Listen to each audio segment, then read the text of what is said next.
अस्सलाम वालेकुम students. Income tax ordinance 2001 exemptions का टॉपिक है। आज हमारा लेक्चर नंबर 47 है। आज के लेक्चर में हम बेसिकली तीन एग्जाम्शंस के ऊपर बात करेंगे। वो तीनों बड़ी स्मॉल सी एग्जाम्शंस हैं। एक एग्जाम्शन तो ऐसी है जो कि हमारा जो प्रीवियस लेक्चर था, लेक्चर नंबर 46, उससे रिलेटेड है थोड़ी सी, और बाकी जो है वो दो स्मॉल सी एग्जाम्शंस हैं। ठीक है जी, हम अपने लेक्चर की तरफ जो है वो चलते हैं। आज का जो लेक्चर है उसमें सबसे पहले हम बात करेंगे सेल ऑफ रियल एस्टेट। अगर कोई भी सेलर जो है वो अपनी रियल एस्टेट को जो है वो सेल करता है, रियल एस्टेट से मुराद जो है वो इमूवेबल प्रॉपर्टी है। द प्रॉफिट एंड गेन, जैसे कि यहाँ पे उसने कहा भी हुआ है, the profit and gains accrued to any person on the sale of immovable property will be exempt from tax.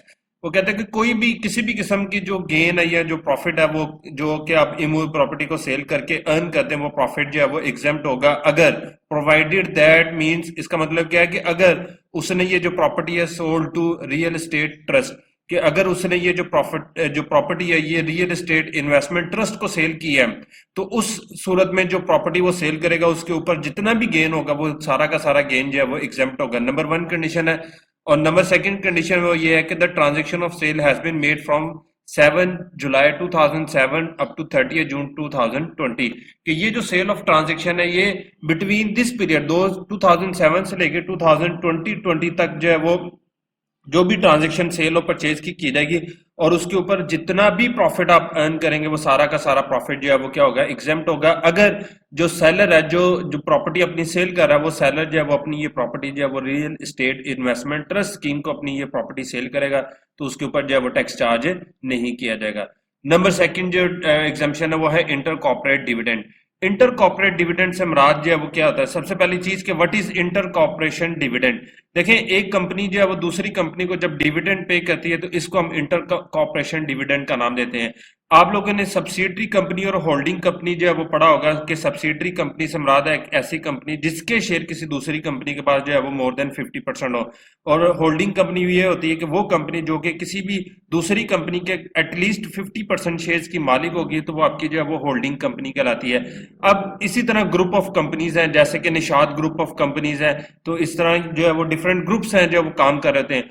अगर एक ग्रुप जो है वो ग्रुप ऑफ कंपनी में से एक कंपनी जो है वो अपनी दूसरी जो सिस्टर कंसर्न है, जिसको हम कहते हैं सब्सिडरी कंपनी या सिस्टर कंसर्न, तो उस कंपनी को जो है वो डिविडेंड पे करेगी, तो उसको हम इंटर कॉर्पोरेशन डिविडेंड का नाम देंगे।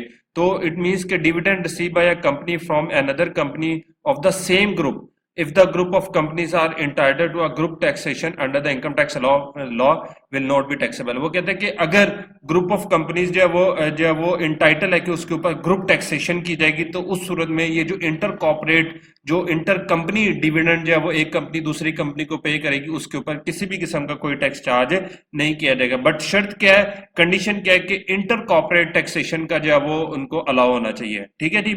और नंबर थर्ड लास्ट जो है वो है income tax, income of text book board.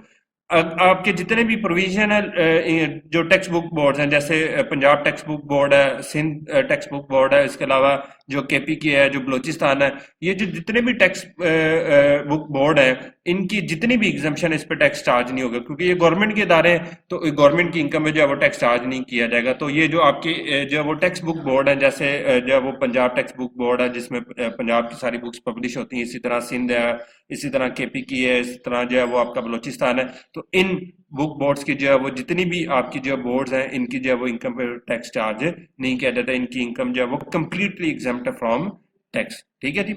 ये थे आज के जो है वो तीन जो है वो टॉपिक्स। आई होप कि ये चीज़ें आपको क्लियर होगी। कल इंशाल्लाह हम इससे आगे डिस्कस करेंगे। अल्लाह हाफिज़।